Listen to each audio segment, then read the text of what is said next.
Right now on the National Weather Desk, lightning-sparked wildfires burn across California. Residents describe their harrowing escapes from the flames. We were driving down the road through smoke and you couldn't see the road. The tropics are getting busy. We could be days away from a new depression in the Atlantic, while a massive Category 4 hurricane could be headed for Hawaii. Nearly a year after Helene, North Carolina takes steps to improve landslide predictions. There is still no formal warning system for landslides. From the toilet to the shower, a new study reveals where we use the most water. Dishwashers barely make a splash, using the least water overall. And you've seen volcanoes and tornadoes, but how about a vulnado? From our nation's capital, this is the National Weather Desk. And a very good morning and welcome to the National Weather Desk. On WJLA Senior Meteorologist Brian Vandegraff. There are now nearly 40 wildfires burning in California, with more than half starting since Tuesday. And that's when CAL FIRE says there were nearly 17,000 lightning strikes over a 24-hour period. The fires stretch from south of Los Angeles to near the Oregon border, and that means air quality in some areas across the portions of the Northwest are bad. But the most impactful area right now are in central and northern California. In particular is the fire that devastated the historic gold rush town of Chinese Camp. Residents are now talking about how they got their families and animals to safety. Kayla Moeller has more from the Sierra Nevada foothills. Dropped off the truck and the horses to a different ranch and picked up a tractor and went back and saved 2 more homes. Lori Tomasevich and her family started grabbing buckets of water from the trough as flames were approaching. Not knowing what would come next, they grabbed valuables and hit the road to get their large animals to safety. And we were driving down the road through smoke and you couldn't see the road.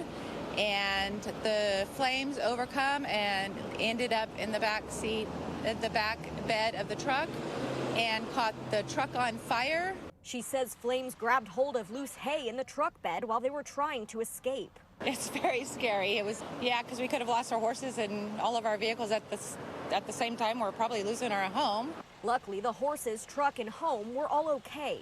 Lori says they returned to the blaze to assist with picking up livestock and were able to help save a couple houses. But Chinese Camp is overwhelmed with devastation. These neighbors who weren't able to save their home, have you spoken to them?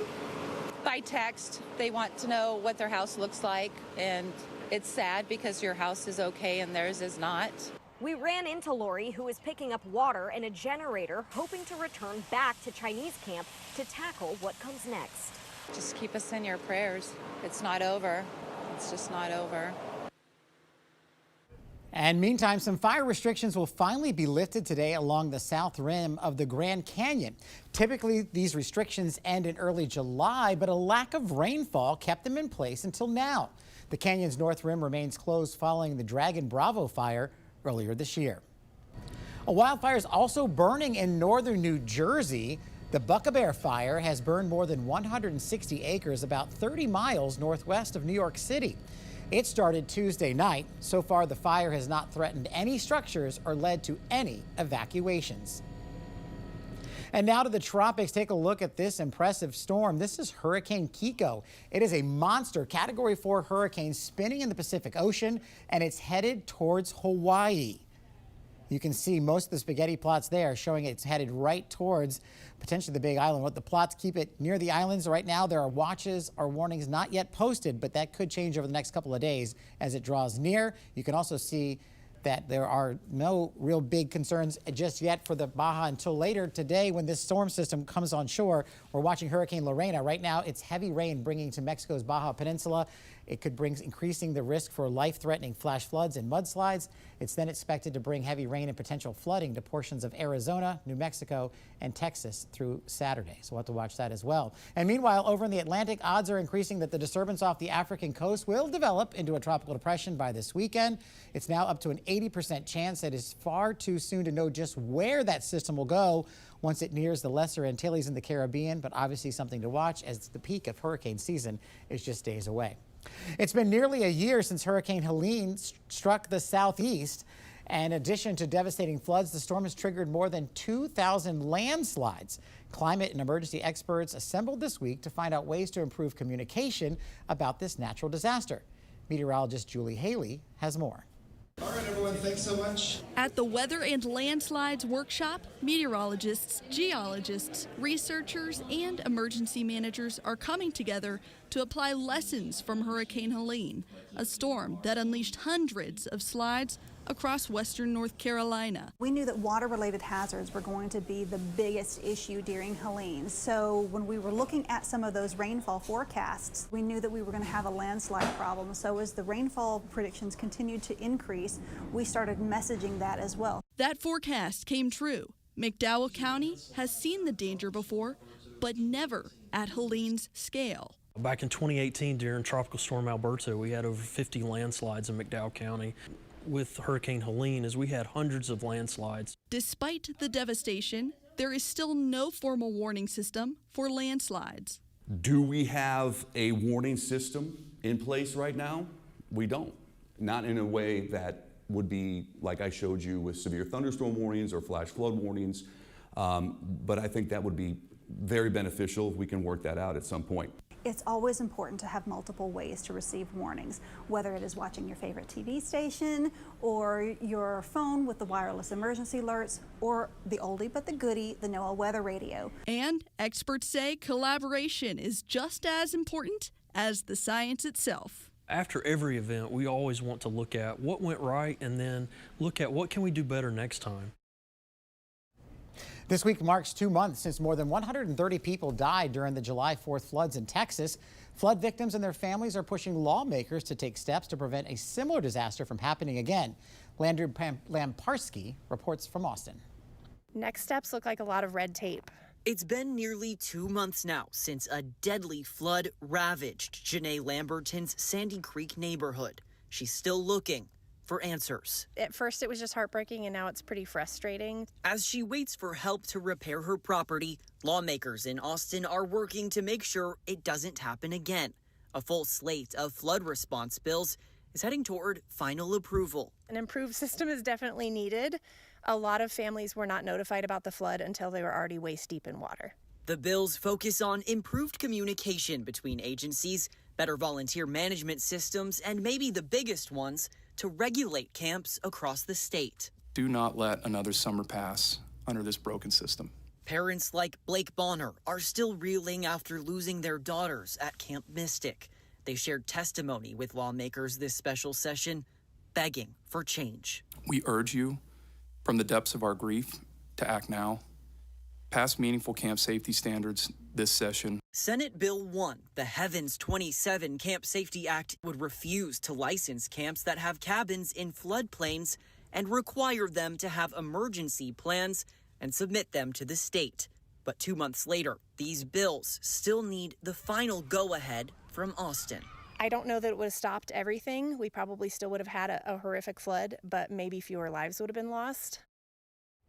Now let's check to see the weather in cities across the country today. And we start in Philadelphia, where the NFL season kicks off tonight with the Super Bowl champion Eagles taking on the Dallas Cowboys. It'll be sunny today, but there is a chance of a few showers later during the game.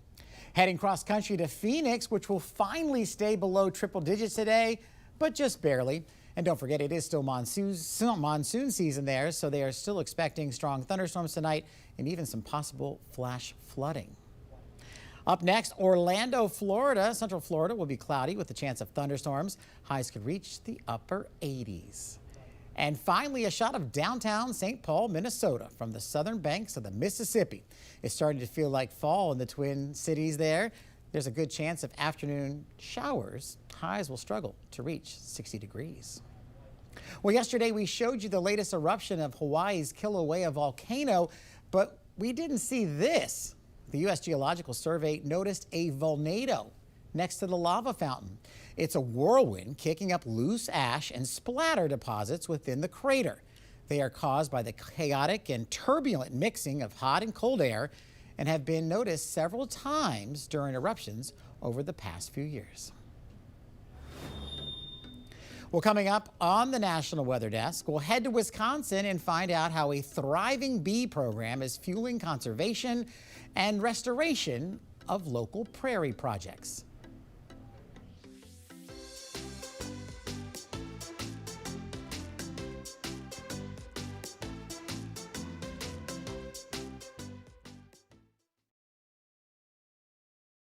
I'm meteorologist Charlie Lopresti. Look at the Northeast. We're tracking two fronts moving through the Northeast over the next few days. The first one arrives in western parts of New York during the course of the morning today. This is about 2 o'clock in the afternoon.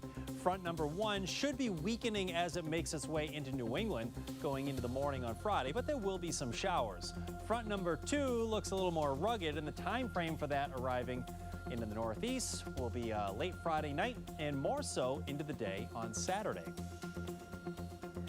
I'm Chief Meteorologist Gerard Jubaili. Here's a look at the Mid-Atlantic region. A cold front's arriving later this afternoon. We're going to be talking about showers and thunderstorms likely as we get past lunchtime, and we'll continue to see that activity through the early evening hours. This front's going to kind of fizzle out, and we've got a second one that will arrive as we move into Saturday to bring more rain chances. Our temperatures on the rise, the humidity's on the rise too. We'll be in the 70s across the mountains, lower altitude. We're going to be talking about mid to upper 80s, but even warmer for Friday. I'm meteorologist Charlotte Carl. Afternoon high temperatures across most of the area will be seasonably warm in the upper 80s and lower 90s. Mountains of North Carolina will be dealing with some intermittent showers and storms throughout your Thursday morning. This is all associated with a cold front trying to make its way across the southeast, make itself known before the official start of fall. Normal sea breeze shower activity in Florida and along the Gulf Coast.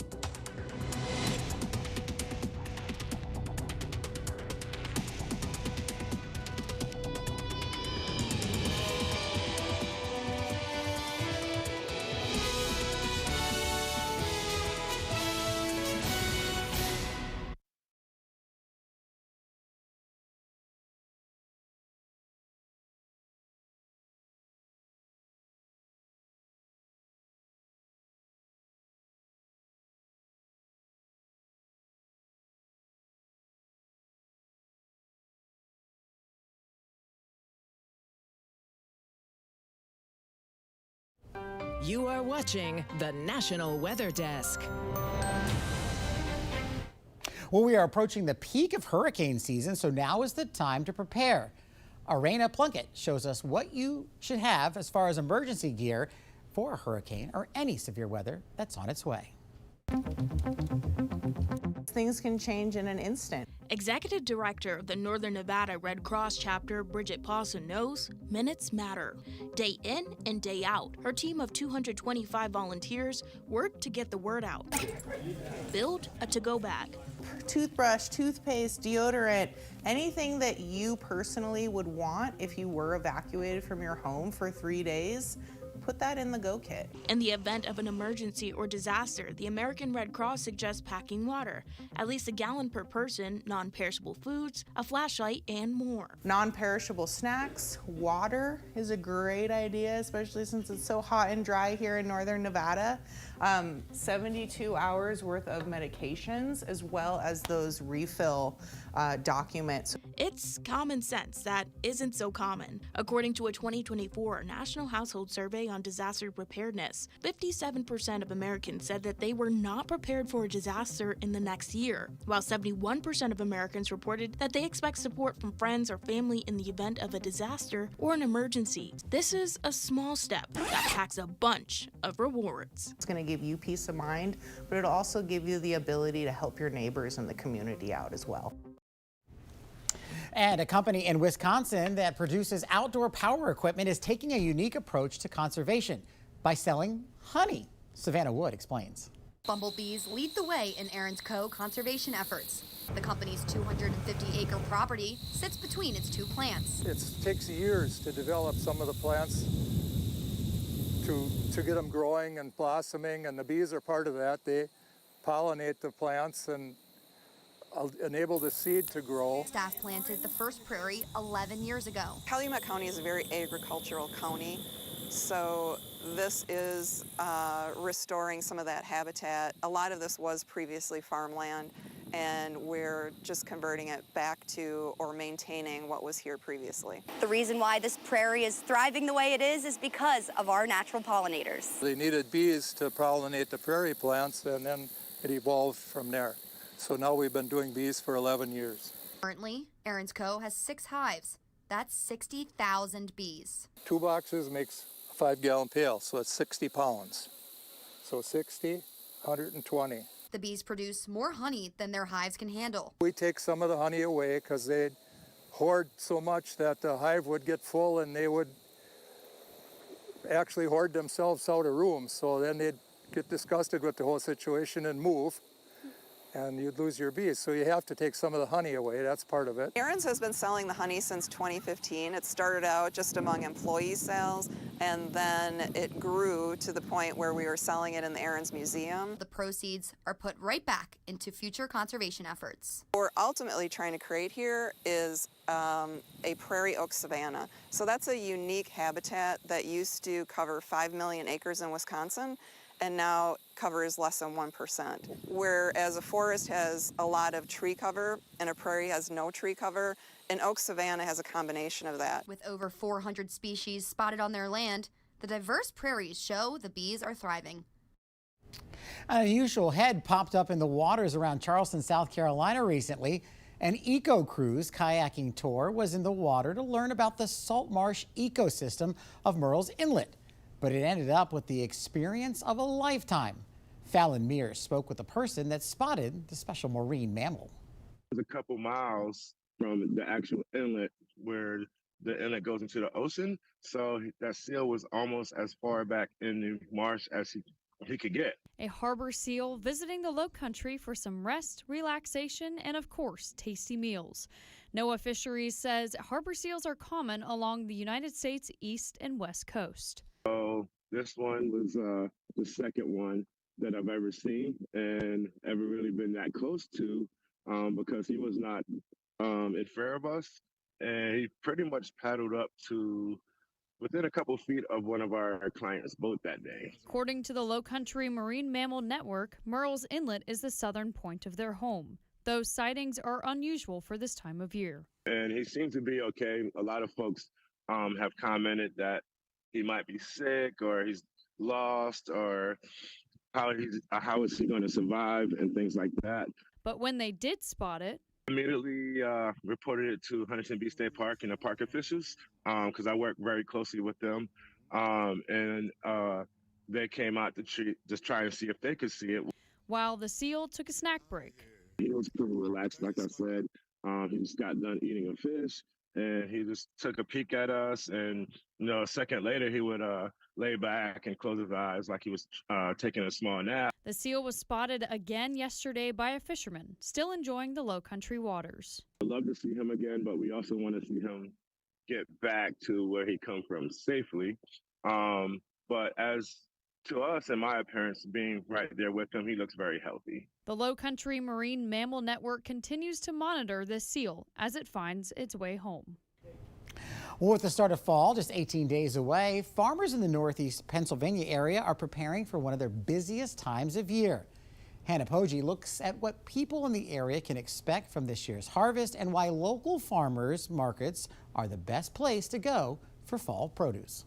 I think the season it was very hot and people are ready for fall this year, something a little cooler, so they're ready to get out and decorate for the autumn weather.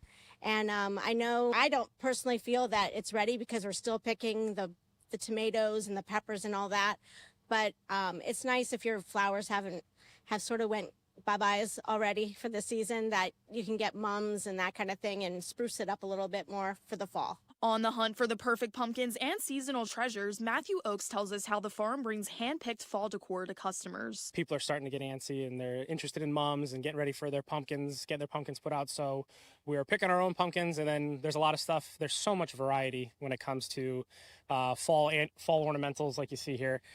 So we can't grow all of them. So some stuff we go pick up at a local auction so that anybody who wants to decorate can have whatever they need. Rooted deep in family tradition, April Oakes explains the importance of the community supporting local farms like their own. My husband's the 5th generation, and his family has been farming since they've lived here. And we have 3 sons who also want to continue farming. So it's really important that the community not only supports us like they have in the past, but continue to support those farmers that want to continue to farm in the future. More than just buying produce, local farms form a different sense of connection to customers, says Matthew Oakes. A lot of times when you're at the grocery store, your produce is coming from pretty far away. So it's nice to be able to get from a local place, from a friendly face, from someone you're familiar with. April Oakes said their farm market just put out pumpkins for the first time Tuesday, and they look forward to bringing more in as the season progresses. All right, time now for a short break. But first, we take to the skies over New Orleans.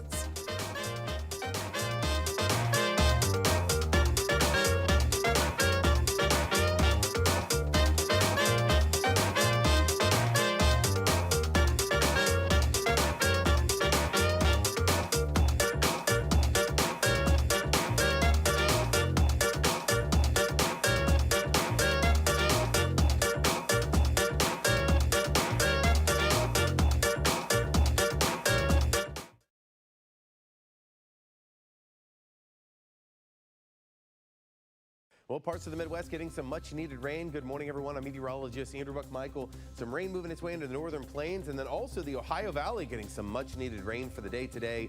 As we head into tomorrow, that rain kind of works its way to the south. And as we head into your Saturday, a little bit of rain over Kentucky and southern Ohio, but a lot of sunshine with cooler temperatures across the plains.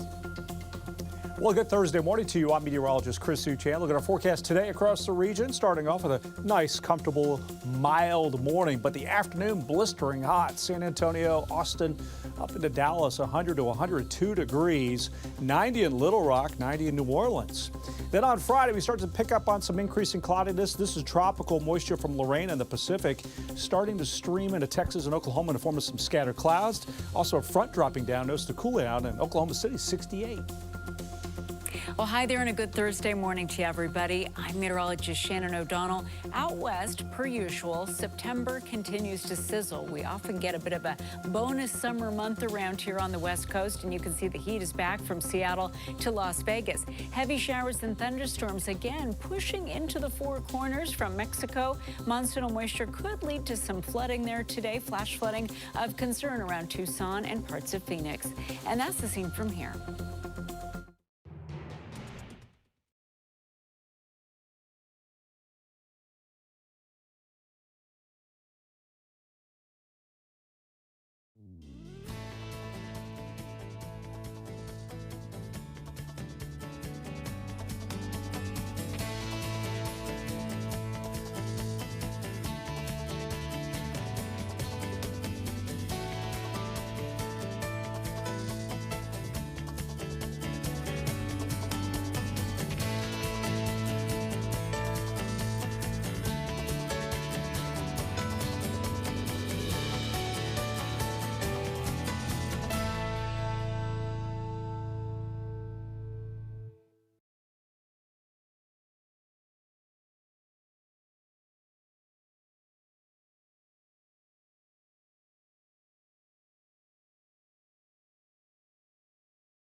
You are watching the National Weather Desk. Well, a new study from Virginia Tech took a deep dive into household water use, and the results, well, they're making waves. Meteorologist Emily Gracie explains. Across 26,000 households in 39 cities, toilets came in at number 1, flushing away 40% of all indoor water use. Showers flow in at number 2 with 30%. Surprisingly, dishwashers barely make a splash, using the least water overall. While home size and value don't play a role, location does. Cities with low usage tend to be in warmer and wetter climates, while high-usage cities run cold and dry, where humidifiers really soak up the numbers. Interesting finding, California homes use the least water per person, likely thanks to state water regulations. Another surprise, homes built before 1985 were more water efficient than newer homes. While the study's authors admit to some limitations with this data set, the groundbreaking research is eye-opening when it comes to understanding how much water we are flushing away every day. For the National Weather Desk, I'm meteorologist Emily Gracie.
We thank you so much for joining us here today. I'm WJLA Senior Meteorologist Brian Vandergraff.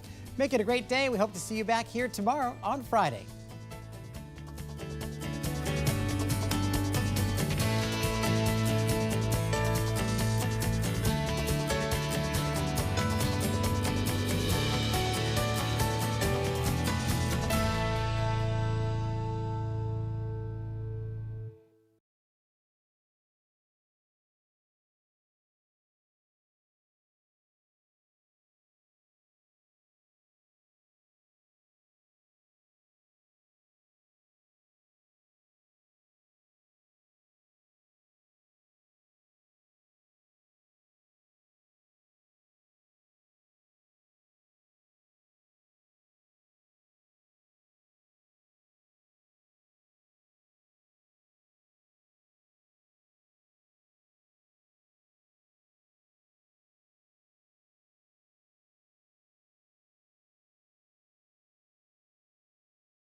From our nation's capital, this is the National Weather Desk. Good morning and welcome to the National Weather Desk. I'm Angela Brown. Hurricane season peaks next week, and so far it's been a fairly quiet year. Hurricane season is impacted by different weather phases known as ENSO. Meteorologist Noah Hawk explains what they are and what phase we are in right now. When it comes to hurricane season,